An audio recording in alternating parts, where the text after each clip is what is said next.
microphone setup today is a little bit goofy. I don't have my boom arm, so I am currently using a giant Yeti. Is it the Rambler? What's the big one? What's the ginormous one where it's too much liquid for anyone to possibly consume? Yeah, it's like it's the day drinking one. The pee your pants one. Yeah, like 32 ounces perhaps. Anyways, that's what's supporting my microphone because I don't have my fancy boom arm. People at this point are going to think that I'm just starting to do ridiculous things, mustaches, microphones, and Yetis just to get people to the YouTube to check it out. But I swear I'm just incompetent. This is not sponsored by Yeti. However, if they're liking what they're seeing, we would have a conversation. Aaron's referring to the mustache, not the nicely placed logo that was totally by accident.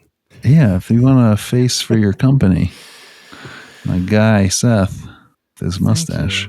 Thanks very much. Well, go ahead. Today we're gonna do part 2 of some mistakes we've made. We were talking before we pressed record. I said we were saying like maybe don't even think of the mistakes. Maybe just perhaps some realizations you've come to that you wish you had come to sooner, or a realization that you were maybe doing things not the best way you could have based on reflecting and what you're doing now. So we're going to continue this. This will be the second part of the 2-part series. And do I get to go first today? Yes, sir. Okay.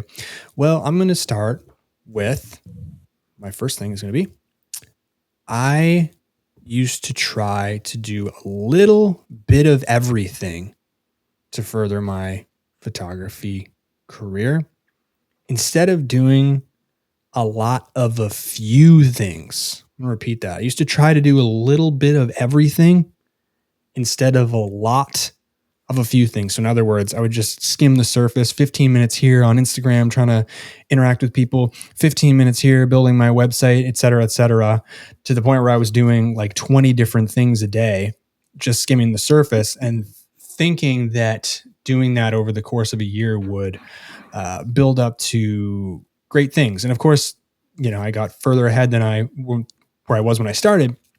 But in recent years, I've come to realize that I have been or had much more success and been much more productive and have headed in a direction that I preferred when I focused on maybe 3 things and dug into those way, way deeper and devoted way, way more of my time to those things. I've, looking back, realized that just trying to do everything, you sort of just sit there and you spin your wheels. And when you don't really dedicate a lot of time to a project, let's call it a project. Let's say this is redoing your website, or perhaps a project is client outreach. If you only say, I'm going to do 20 minutes a day of that, for me, I have not been able to gather enough momentum to really have successes on where I'm focusing, compared to when I say I'm going to dedicate 3 hours a day to just this 1 or 2 things.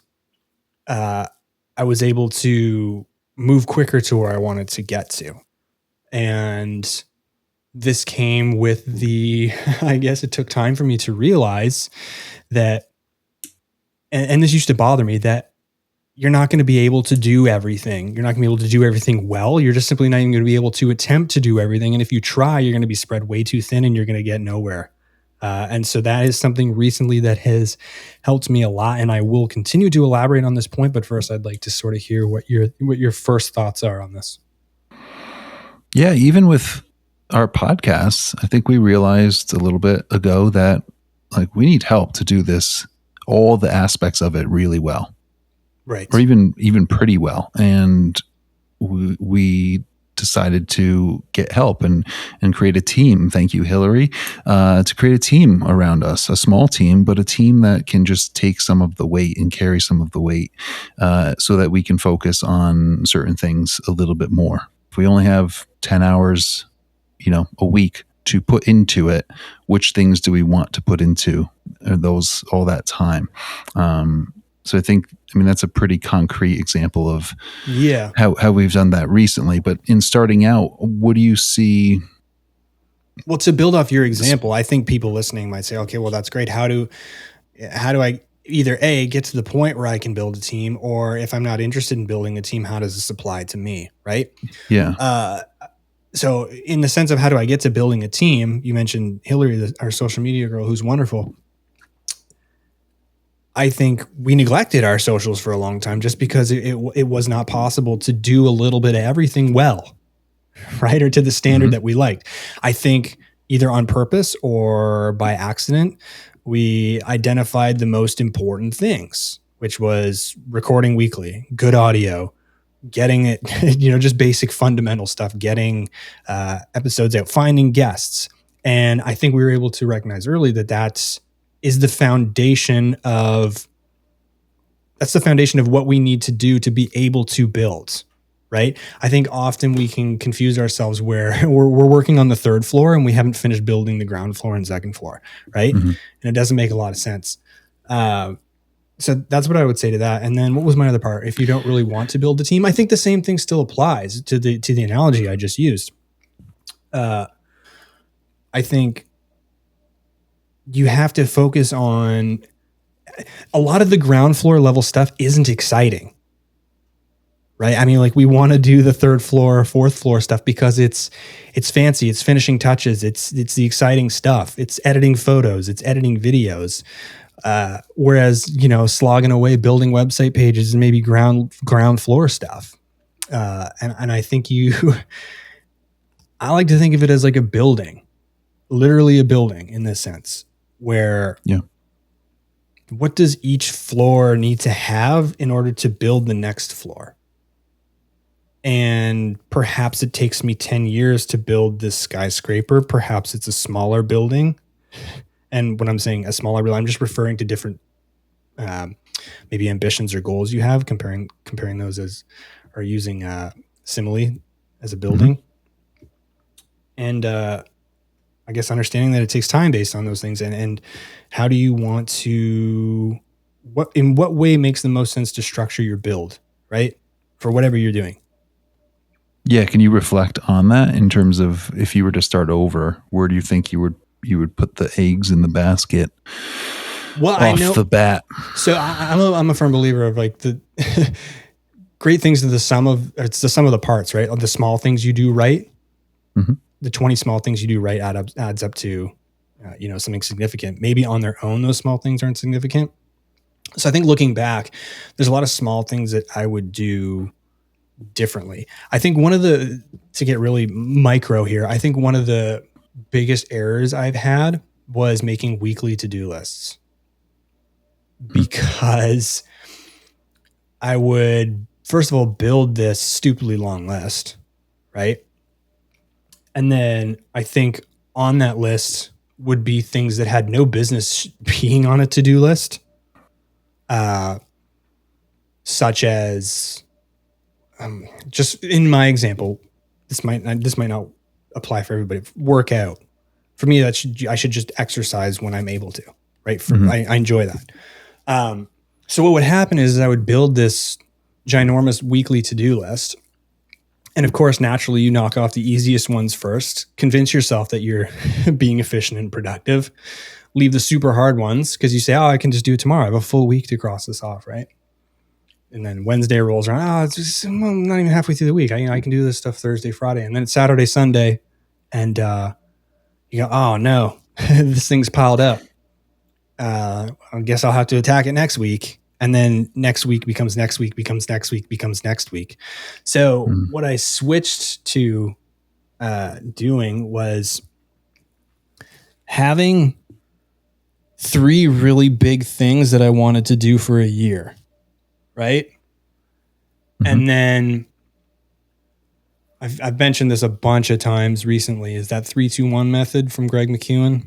I'm going to mention it again.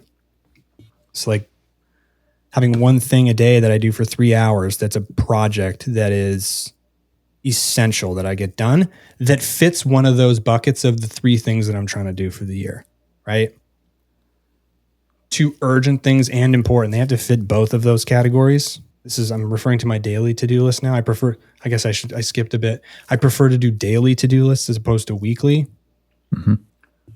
So 2 to 3 hours on a project that's essential to one of your 3 outcomes. 2 urgent and important things. They have to fit both of those criteria. Otherwise, they don't belong in category 2. And then 3 maintenance things. So maintenance could be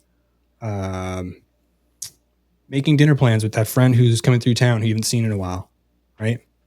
Mm-hmm. I mean, I guess maybe that could be urgent and important because there's a time frame restriction, and it's important that you have social interaction.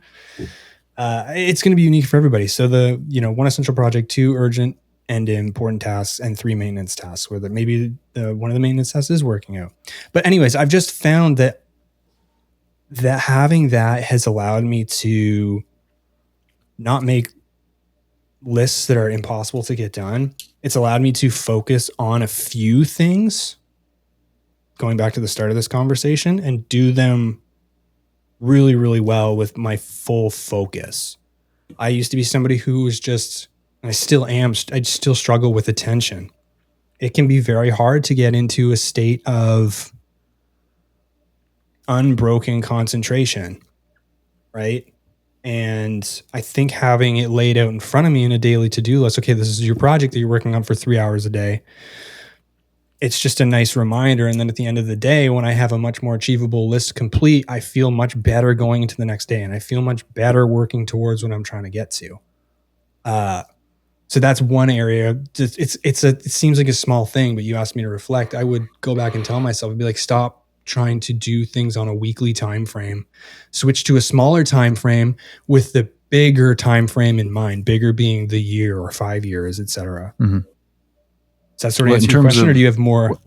Well, in terms of specifics, like, okay, getting in, I mean, you're starting from 0, let's say. So getting an editing style, creating a portfolio, creating a website, learning video, like the very specifics. Is there an order that you feel like to chip away at those, like you said, 3 basic things at a time versus trying to do everything? What do you think?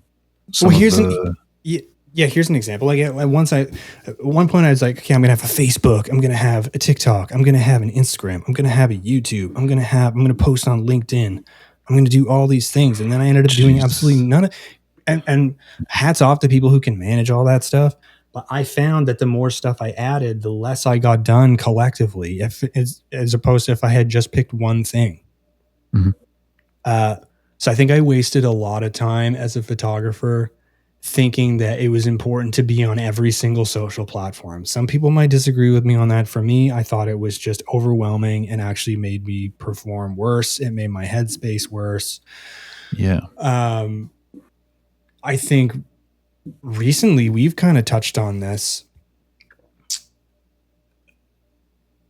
focusing on creating the production of being a photographer or videographer. You know, the reels you see where people are out, and let's use a wildlife photographer example, where every reel is me lifting a 600 millimeter prime and I'm in the bush and not actually doing the thing.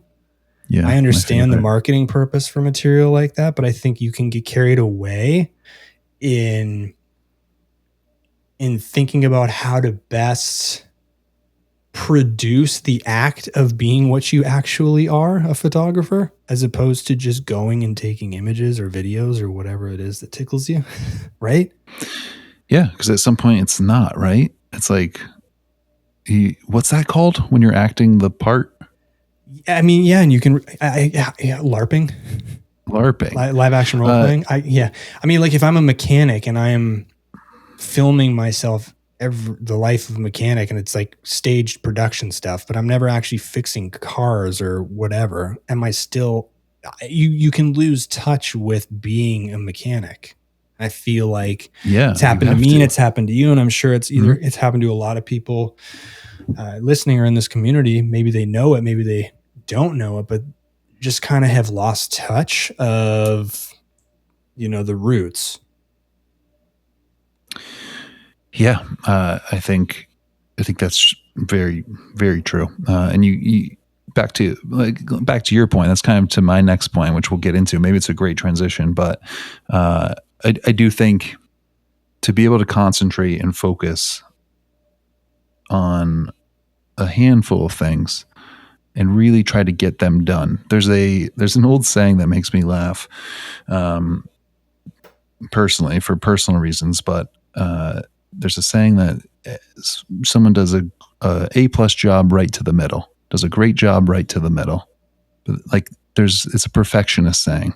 Right. They're not quite finishing anything. They're just getting it like right to the middle. And as I look down on my floor, the grouting is changed colors, You got some painted grout on to do? purpose. Well, it's half done, and it's been that way for a very long time. Right. But it's those projects that like you're just not going to finish, because maybe once they are finished, you have to judge them. And if they're not finished, they're in a state of non-judgment. I'm not sure. But I do think it is good to be able to check things off the list and get to a good point. Get that website really stable, as fast and as hard as you can, and then audit it in a year and see if there's anything you want to add, change, do, blah, blah, blah. Just keep it updated, whatever it may be, versus kind of having a crappy website and a half-finished portfolio and a half-finished social media presence. And you're flaking out on jobs because you're scatterbrained and all that. So I do agree. It's probably, to me, it sounds like a better approach, and something where you can like chip away and get super focused on certain things at a time versus trying to do everything. Yeah, I think you touched on a good point. You phrased it really nicely, is that when you keep adding stuff, you're bound to begin forgetting what you've started. Mm-hmm. Perhaps it's a perfectionist thing, but perhaps it's also just a distraction. It just naturally distracts you when you have 100 tabs open. Yeah. It's tough to bring the most important tabs to the finish line, partially because maybe you don't even know what's most important, right? And that's something I feel what's most important will always change, and you're always figuring that out. The start of the race and the end of the race is fun also. The middle is where you have to keep going. And I think it is fun to like start new things, or like, I was doing this project for a calendar, 12 months of Birds of Prey, and we're 3 months in and I'm a little bored of it already. Man, I'm going to start this video project. That I've been thinking about. That'll be fun. Let me learn video. And then you're 4 months behind on your Birds of Prey calendar that you promised people, and you're playing catch up. So yeah, I mean, there's probably lots of psychology, and people are probably out there relating to parts of it or all of it, or I do think it does serve a purpose, and it is exciting, and shiny new things are exciting to add to the list of things to do. Definitely. Yeah. And I think, the phone doesn't help either, because when you're in that period of, let's say it's been 3 months and you're starting to kind of not be as excited about your Bird of Prey calendar, to use your example, and you see your friend on social media doing this really cool thing, and you go, oh, that's cool. I want to do something like that. Oh, that's cool. I want to do something like that. And it just spirals and continues, and then absolutely nothing gets done. Right. I mean, we're partially describing ADD, right? Which maybe as artists, a portion of us, all kind of have, but it can be. I was going to say the best scenario is kind of what we found with Hillary. I feel like as an artist, if I had someone to run my socials, my personal socials, I would do it in a heartbeat. How fun would that be? I would do it in a heartbeat. They're just like, can you just create? Shoot? Right. Can you go shoot? Can you go? We love some fall content. Oh, cool. Okay. Go get that. That's fun. Yeah. And I'll hop on every now and then and chat to people. Yeah. Right. I mean, it just frees up headspace to focus on the things that you want to focus on, and not be distracted by all the little things that you got to do. Yeah. Yeah. So I think I would also tell myself, really dedicate a good portion of your time to learning how to focus better. Whether that's removing things, whether that's building certain routines. I feel like I'm getting a grasp on it the last year or so. But looking back at my beginner photographer self, I would say really find a way to build that ability. to just have tremendous levels of focus at a few really important things and be okay with a lot of things going by the wayside, knowing that it's impossible to do everything well on your own. Yeah. To summarize the point. Yeah. Good point. All right. All right. And it transitions nicely. I was going to do my maybe one. I was maybe on the maybe one, but now I'm going to do it because you kind of mentioned it. And I'm not going to talk for 20 minutes about it. Did? No, that's fine. It was a new point. I've just been harboring on this point for, I feel like, a long time. And maybe I'm going through a metamorphosis with my relationship with social media. It's no surprise if you look back at how I interacted with social media 4 or 5 years ago compared to now are two completely different things. Now there's more social media to interact with. Like I have my music page, my band page, which I try to keep up with a little bit. I have my personal page, which I try to keep up with a little bit. I am active on the TPM page to help out or check things out or promote things as well. So there's a little bit more stuff, but it's lighter. Back when I started was my first bout with social media, about 35 years old. So I kind of grew up without it. And I definitely got hooked by it. I'm not afraid to admit that, but very hooked into the whole thing. And if I look back at the real reasons to why, they're not terrible, but the real reasons to why of social media back then compared to now and what I use it for was really to find this craft, find this art, get validation for it, meet people, connect with people, talk with people. This was COVID time too. It really did serve a purpose in meeting people during a relatively dark time in my life, which is fine to say. It's just what it was. Now, I feel like as I'm good and healthier and feeling good about things in life, I use it a little bit more sparingly. So, it's a double-edged sword. It got me a lot of things in terms of propelling this semi-career in photography, getting gigs, being able to have the confidence to reach out to companies, meeting a lot of different people.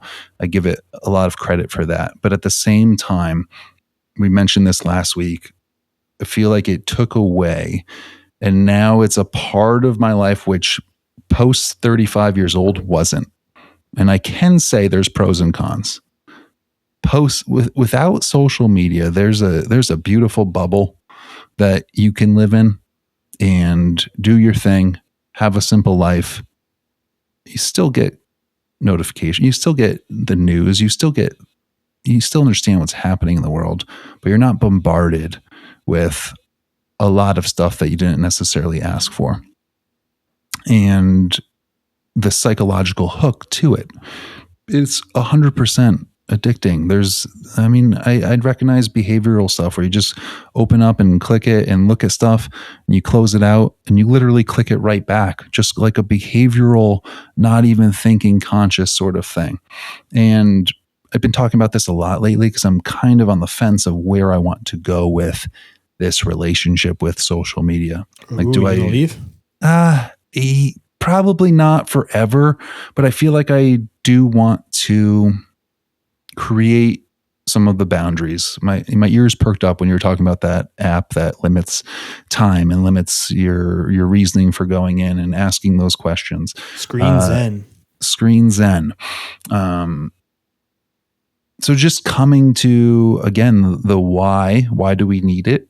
And I think in that time, again, the connection and all that was wonderful. But I've come to realize that what I thought I was doing was creating a photography career or opportunities through it. And then what I've slowly realized is, okay, that can be done a lot of different ways. And connecting in real life with people is probably more valuable. And in what sense? In what sense? Let me know. Just having, we all have close people that we feel like are close on social media. They might live 3,000 miles away. We've had conversations. We've both been respectful. We've both been nice to each other and kind. It's not the same as someone that lives in your town that you're meeting up with, and or a neighbor that's gonna, hey, I'm locked out, can you help me out? Like, it's just not the same as real life connections, right? Okay. So I've talked about, and I just think being very careful as you're starting with the whys and the time allotted to it. And again, if we have 24 hours in a day, that time put into that is being taken from other things. Paying attention to your dog, to your kid, to your house, your cleaning, the state of your affairs, keeping track of your taxes, whatever it may be. Oof. That's distracting you from real life can be a detriment. And just looking back, I think I would keep an eye on that relationship a little bit sooner and a little bit closer, and really focus on what am I trying to gain, and what are the whys, and what are the reasons behind this. And so it almost sounds like you were a bit wandering aimlessly in this space, not really knowing what you wanted from it, perhaps because you were very new to it. I definitely was. You can look back, and I was doing a lot of things. I was throwing a lot of spaghetti, which is really good was. though. Like that's something we suggest. I mean, Yeah, not just in the social media sense. I mean, like we'd suggest, you and I try a ton of different stuff just in all realms. Yeah, and 98% of it doesn't amount to anything.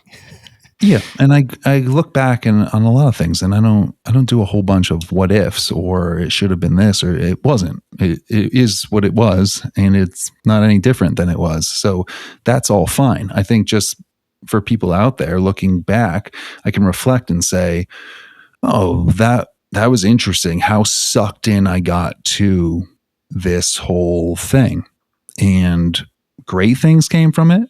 Some crummy things came from it. And it's just interesting. What are the crummy? Well, you put yourself out there and you meet a lot of people. Sometimes there's bad things that come from it, without getting into too much details. But like, there's been some sketchy relationships, some weird things that have happened, some scams that have almost gone through, a bunch of different things, that you have to live and learn and figure out the hard way sometimes. And yeah, or, just feeling trusting of people or companies and things going awry. It just opens you up. It just opens you up to a lot of potential for good and bad. I just feel like it's equal. The world's kind of even Steven, and as much good as you can get from something, there's probably a dark side to it. And that's all. Just a kind of a cautionary tale of being careful with how much you're investing into the social medias and getting caught up in the current of it. Yeah. So I guess that's the overarching message. Like, how would you summarize it best to your younger self?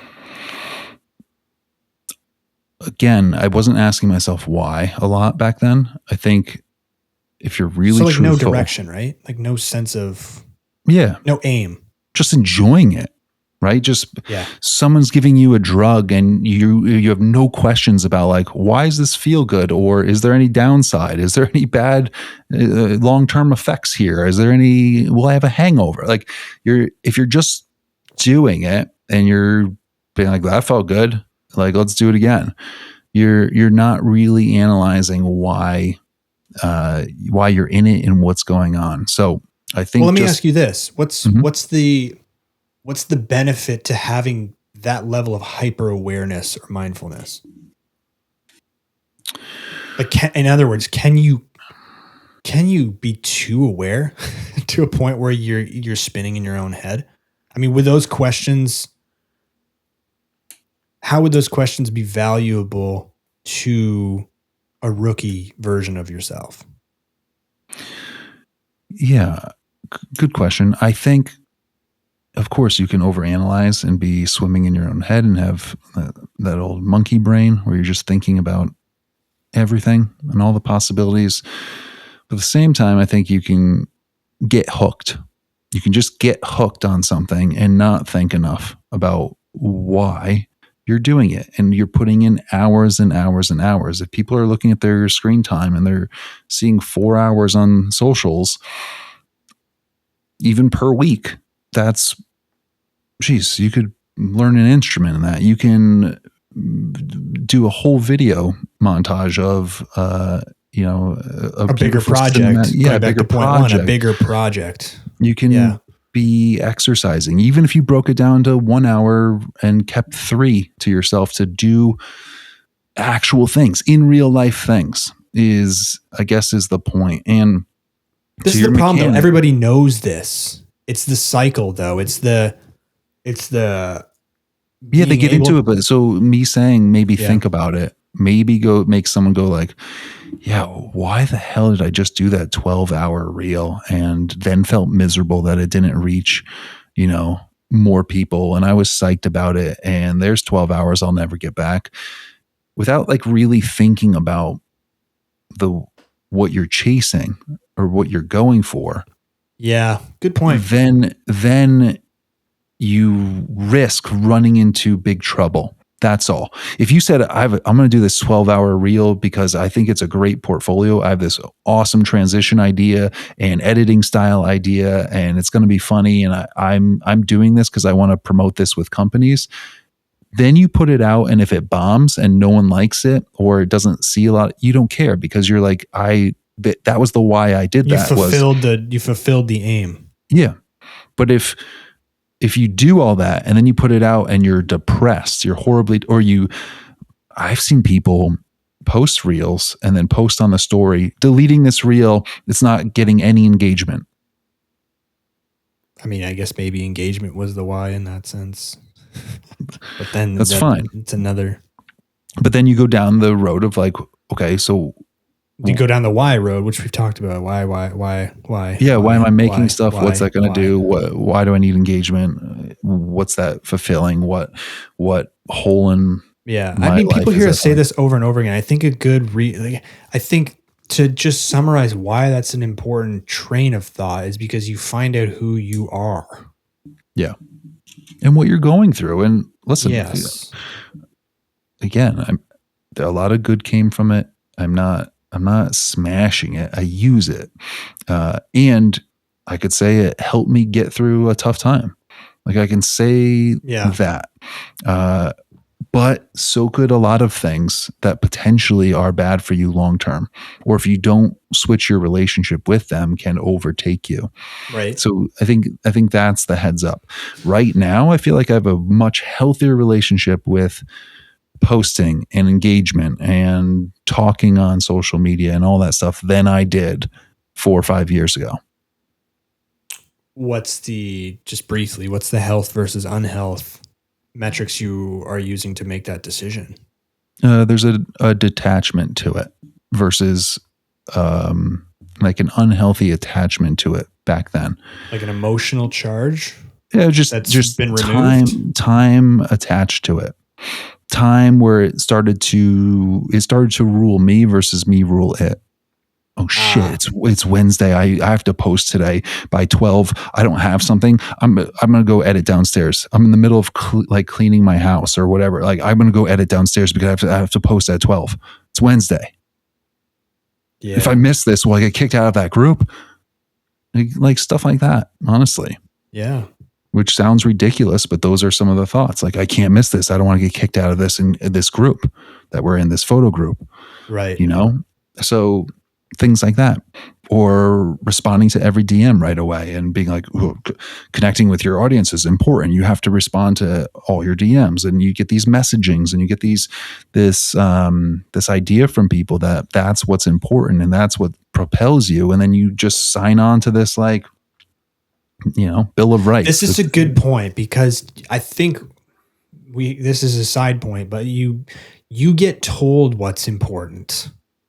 Yeah. right? By your feed, and you don't you almost aren't making that decision on your own. You're not deciding for yourself what's important. I've often thought this before, just with becoming a wildlife. Sometimes I find myself out in the bush. I'm like, why am I a wildlife photographer? Like, how did this come to be? Mm-hmm. And it's literally just because I've consumed so much content of other people that I thought it was cool, and I'm going to go do this. And fortunately, in this scenario, I love it. But perhaps there's other pieces, or there's lots of other content that you're consuming, and then you end up thinking, okay, this is really important, I'm going to do this, and it's not even your decision. In a way, you've just been indoctrinated with, this is what you should be doing. I mean, how many? And then you're lost. You're like, what am I doing this for? Who am I? Is this me? Yeah. Right. How many posts have we seen about, like, this is what you need to do to crack the algorithm? Like, you need to 12 to 15 hashtags. So you're like, all right, I'm going to do that next time. That. And this goes to my point where you post every day. I'm going to do that. Okay. I'll try that for a while. And you just like, and you're like, you skip the question of, is this something I want to do? Because it just soaks in so fast that this is important. Somebody told me this is what I need to do. And somebody told me with such conviction. And this goes to my point that I've made a couple times in recent episodes, is like, when we go to YouTube or when we come onto a podcast like this, I understand people just want, like, tell me what to do so that I can get there better. I get it. I go to YouTube looking for answers, and I'm so thankful that I can come up with them too. But it can get away for you when there's talking heads screaming at you, do this, do that, do that. This is important. This is important. It's almost like it awakes this sense of internal alarmism that I'm not doing enough, and I should be doing that because somebody told me to. And there's 400,000 likes on this reel, and then you skip the process of you don't have the pause button where you can then ask yourself those questions that we've talked about. Okay, what is this doing for me? Is this something I really want to do? What's involved? And yeah, it can get away from you in that sense. Yeah. And that is that. Good topic. Yeah. My other mistake that I made, I shouldn't even say made. This is a constant battle, and everyone's going to have their own things, right, that they're working on forever, just based on our own personality types. For me, I think I've mentioned it before, maybe haven't in a while on this podcast. I'm a recovering perfectionist for sure. Mm-hmm. I really struggle with putting out good enough work. You know, that quote, good enough. Often when that's exactly what I need to do based on, you know, I hate saying this, but let's say somebody paid $100 for something. I can't spend 20 hours making it incredible. I mean, I can, but is that the best use of my time based on the pay? No. I mean, like, I hate saying that. It bothers me even just saying that, because I take so much pride in what I put out, whether it's my own personal work, whether I'm paid $1, whether I'm paid $100,000. Like, I just care a lot.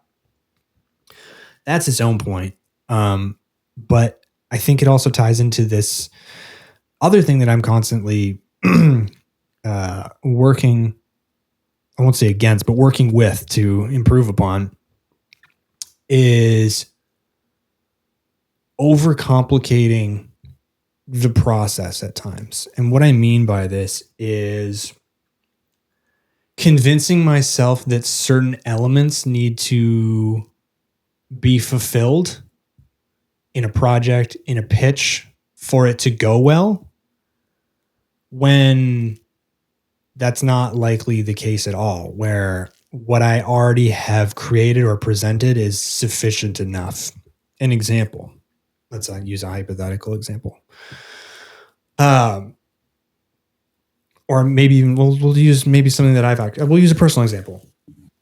So refusing to pitch on, send an email to a company for, a project or a campaign that I want to work for them on, because I don't feel like I have enough. Let's say 12 photos isn't enough. I need 30 on my website of this kind of content. And then it's a barrier to just sending the outreach email. Right. Or, oh my God, I've only known this contact for a month. It's too soon for me to reach out to about this project I want to do for them. I need to do X and I need to do Y first to build a little bit of more rapport or to build a little bit of more confidence in them before I can pitch this really good idea that would be excellent for both or lucrative for both of us. And often I found that those middle steps are just silly because I have forced myself at times to skip the overcomplicated things that I add to the process, and things have gone exactly how I wish they would have. Yeah. And is what I'm saying making sense? Yeah. I don't even know what you would call it though. Like what would you call this? I call it overcomplicating things, adding unnecessary steps. I think it smells a little bit like not good enough at times. Yeah. Just right? Overcooking it. Like I'm not going to use a cooking example. I'm not going to serve unless it's dolloped with the perfect whip of sour cream and chives when like maybe somebody just wants the steak, right? Yeah. There's your food example. Yeah. And refusing to serve the dish unless it's as good as it can possibly be, whether that's the best pitch it could possibly be, whether it's the portfolio being as good as it possibly can be. I mean, I'm proud that I have that quality because I feel like it serves me well, but often our biggest strengths are our biggest weaknesses. And I feel like at times it can prevent me from wanting to push forward with something because I feel like the current state of where I'm at is insufficient. Yeah. So the steak analogy, the sour cream part, you're serving steak and you want a little sour cream. Do people put sour cream on steak? Let's go. Let's roll with potatoes. Potatoes. That's part of it. Whatever. It's probably good. What the hell? I've always said this. Should we continue with steak? Let's continue with potato. Let's do potato just so people aren't like I'm a good combiner. You are a good combiner. You combine ingredients well. So steak and sour cream would be fine. I feel like the steak has to be well done though on the outside, like a little crispy. Need a lot of Montreal steak spice seasoning. Yeah. All right. Baked potato. Baked potato. Okay. Gourmet potato. But you have steak on the plate, baked potato. Okay. I'm sitting there hungry. You're cooking this up for me. Thank you, Seth. You're like, hold on. I want to whip up from myself, for myself, and by myself sour cream from scratch.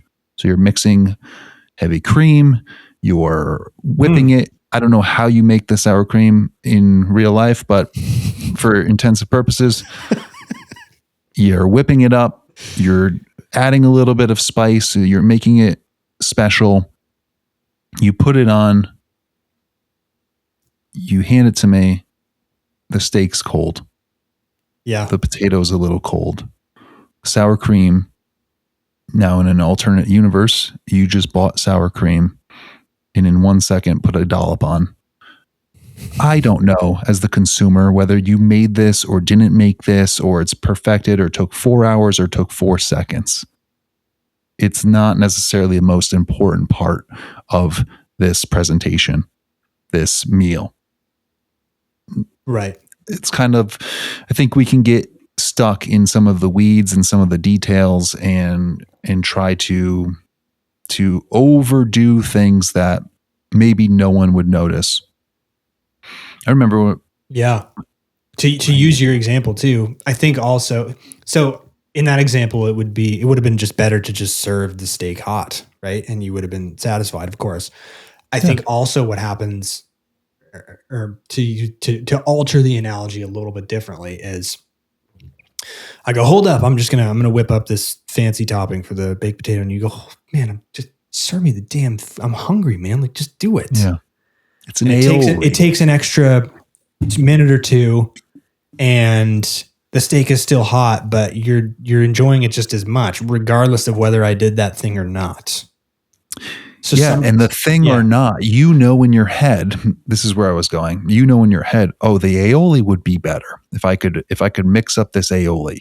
But if I don't have it, the eater, me, isn't thinking about the aioli because it wasn't part of the equation. Right. But it's in my universe. It's in your universe, so I'm leaving something out. That's where I struggle. I'm like, I'm not putting my best work forwards. Like I could make this incredible. Yeah.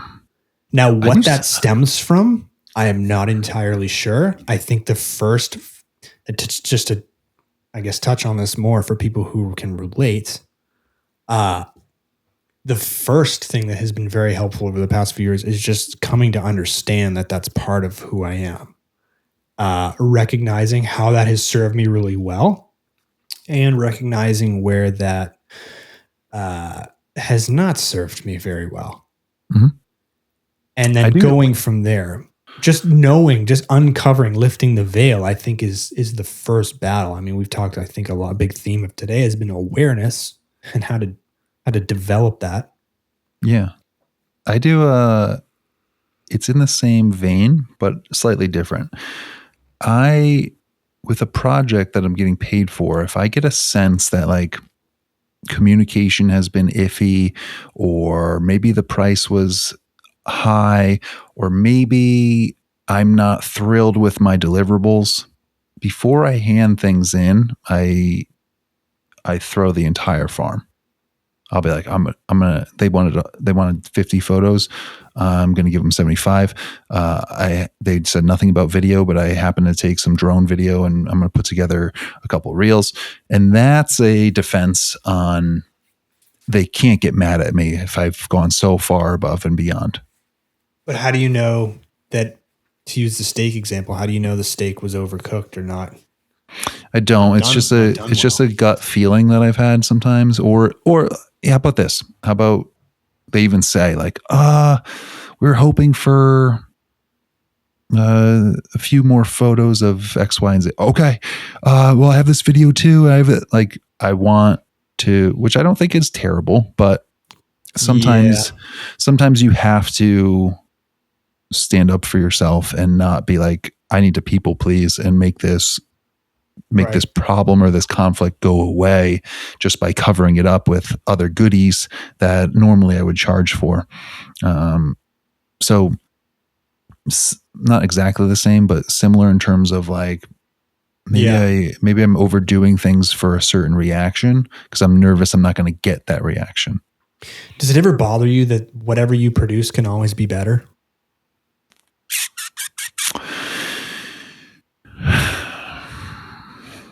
No. Well, sometimes that's my universe. Yeah. I mean, my parents would be appalled right now, but it's just the truth. And it probably drove them crazy that I was so happy with a B plus. That's fine. That's fine. It'll be fine. I mean, I was that way in school because I didn't care. Yeah. I guess that's an important caveat. This is like, that's not to say that I'll throw in the towel for things I don't care about. I was also 15, 14 in high school, so that doesn't count. But I mean, I guess we're only talking about projects. We're talking about an industry that I'm excited about. So I mean, I don't really know. I think to answer your question, what was my question? Does it bother you that things could always be better or more perfect, you could have done more? You always can. And what I realized quickly in this industry is the thank you is rarely equivalent in my mind to the understanding of how much work went into the whole thing. So yeah, you've mentioned that. You almost want people to know, your clients to know, which it's so interesting because I could care less. So the harder I work, and then that differential between the gratitude gets further away. Like, okay, if I did a B job and they're like, hey, thanks, here's your payment, great job. And I did an A+ job and spent 8 more hours doing it. And they go, hey, thanks, man. That's cool. Here's your payment. I'm more pissed off with that one. But to your example, the steak, they don't know that you did all that. It's still the same end results. Like they don't know. Right. But I'm saying it's above and beyond. It's like you did more. Is it just an annoyance of yours, or are you saying you wish people understood? Well, I guess it's It's a not being super attached, but being attached to the fairness of the transaction. So listen, if we agree that this is the transaction and this is my deliverables and this is what you're going to say thank you and pay me for, then I will always go a little bit above and beyond because I want that reputation. But that's for me, really. I want that reputation of he delivers and he does a little bit more. I want that to be my review. Okay. It's not really to impress them if I'm being or your super validation. honest. I'm just sitting here thinking it's interesting that you're getting a different version of validation outside of the one we typically explain with social media, but go on. Yeah. So but it's just a time and a money per hour sort of thing at this point. Like if I'm going to put 10 hours in and get $1,000, I'm not going to put 20 hours in and get $1,000. I know I could, do this video with 3 cameras running and get 3 different angles. That's not what we talked about. Yeah. So I'm going to do what we talked about. If I have a good idea, I might do a little bit above and beyond. I'm going to deliver a little bit more. Like I'll give them a tip, 10% more, but I'm not going to kill myself for just cause I know I can. I'll kill myself to do it if you want to pay me and acknowledge that that's going to take that much work. Yeah. But I don't worry about leaving too much stuff on the table because again, like you said in your earlier example, you can't do everything well. And I've gotten to that trouble along those lines of saying, hey, I'll do video, photos, drone stuff, all this stuff for your cabin or whatever it may be in a 24-hour stay and being like, well, none of this is great. I got it all done. Doing a little bit of too much. Yeah. Yeah. Promising too much and then being like, well, crap, I'm not thrilled with this. So. I do know. You have a bonus? Right. You have a bonus tip? Yeah, I have my last one. Last one. Well, yeah, is this right? Is this the last one? I think so. I kind of like doubled on yours, so we'll call it a bonus. We'll call it my last one. Okay. It'll be a quick one, but it goes along with what I was just saying. Back, I think as I was starting, I'd be very attached emotionally to the amount of work things took and feel like slighted or underappreciated. And that was difficult at times. Like all I wanted more than the paycheck was people to be blown away. And I back to my original point, maybe that was living in a false world of social media where you post something and the only thing you hear is, holy crap, man, what a photo. Heater. Unbelievable. You should be famous. You should be on Nat Geo. Like right now, quit your job, bro. You should be doing this for life. And I want that soundbite, all that on the Roadcaster. So I can just press a button and it replays that. This is how people should respond to my photography always. Very, interesting precedent to be set early. And then you do a job and people are like, oh yeah, I didn't see that email. I'm going to download it tomorrow. I'm at lunch right now. Thanks though. And you're like, do you not realize how blown away you're going to be by my photos? Download them right now, sir. Hey, great stuff. Cool. Thanks. Yeah. Like, hey, that shot took me. You know what I did to get this? Hours. Do you know that I filled your product with bird seed to make birds come down? Like, this is so interesting because I never feel that way. I'm like sick. Cool. On to the next one. It's interesting that we're so different. I like it. We are different, but I think also what you're touching on, we see this a lot. I think we actually mentioned this on a podcast episode maybe a few months ago, and I'm piggybacking off your point as a tip, is that there's a disconnect that photographers have between their experience capturing a photo and the effort it took, the level of travel, the level of time, the level of planning. There's a disconnect between that and how they expect the photo or the deliverables to be received. In other words, there's this weird thing that happens in many photographers' minds where they think, since I've put in so much effort, so much time, and so much planning, people should essentially the photos are automatically great or better, and that the audience should or will likely be celebrating them way more, or should be applauding them way more, when the audience has no idea your level of planning, your vision, what it took for you to get that photo. They only get to see the end result, naturally so. And they don't need to care about the process. That it's nice if they do, but they're seeing your the tip of the iceberg, your hard work and your planning and all those things come to fruition. And I've seen photographers get irate at how poorly their photos are received by an audience because they did not enough likes for them or whatever. And then they rant about how much effort it took to get this photo or do this or create this set of deliverables. And it's like, man, no one cares because nobody knows. All they see is the end photo. So I guess the bonus tip, building off of your emotional detachment point, is to do just that. But realize that that process is for you, and that effort is for you, and it's the cost of getting that amazing photo in many instances. And people don't need to know that, and it doesn't make your deliverables or your image better simply because it required more effort. And you shouldn't expect people to reflect your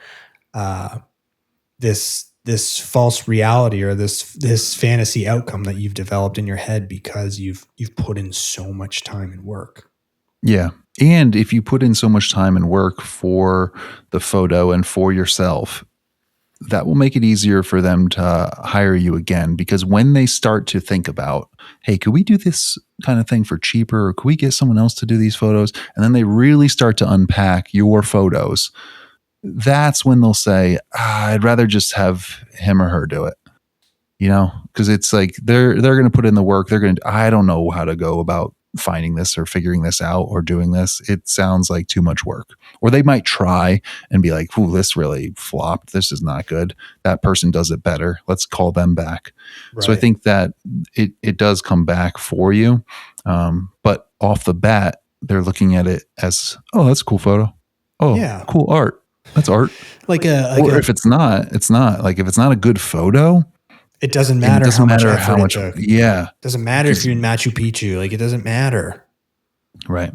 It doesn't matter. I'm looking at my calendar, my bear calendar behind me. I'm looking at a polar bear and I can visualize how much effort it took just to like get in a position to be in Churchill. Mm-hmm. Nobody knows. It's just a bear. Right. It's just an image. So make sure that it's as good as it can be, I guess. Yeah. Yeah. And don't equate the level of effort to the level of quality. Yeah. Exactly. All right. Part 2. All right. Donezo. All right, everyone. My Yeti mug mic holder, did it do okay? It did great. I think it's better. More stable. Should we go with it from now on? You should like tape it to the top and then take sips out of it. I had debated just holding it the whole thing, but it's a little heavy. Yeah. It's a little heavy. All right. We'll be back next week. Be sure to leave a rating review on Apple Podcasts and Spotify. And if you're listening on Spotify, you have comments, stories you want to share, questions, you want to insult us, any of those things. Bring it. You can write a comment. And we welcome it. Yeah. And you can subscribe on YouTube if you want to see these episodes visually. If you want to see the caterpillar that's growing on above my lip, it's still going. Still going. How beautiful Aaron is, you can do that as well. Link to that channel is in the episode description. Till next time, till next week. Good chatting with you, buddy. Take care.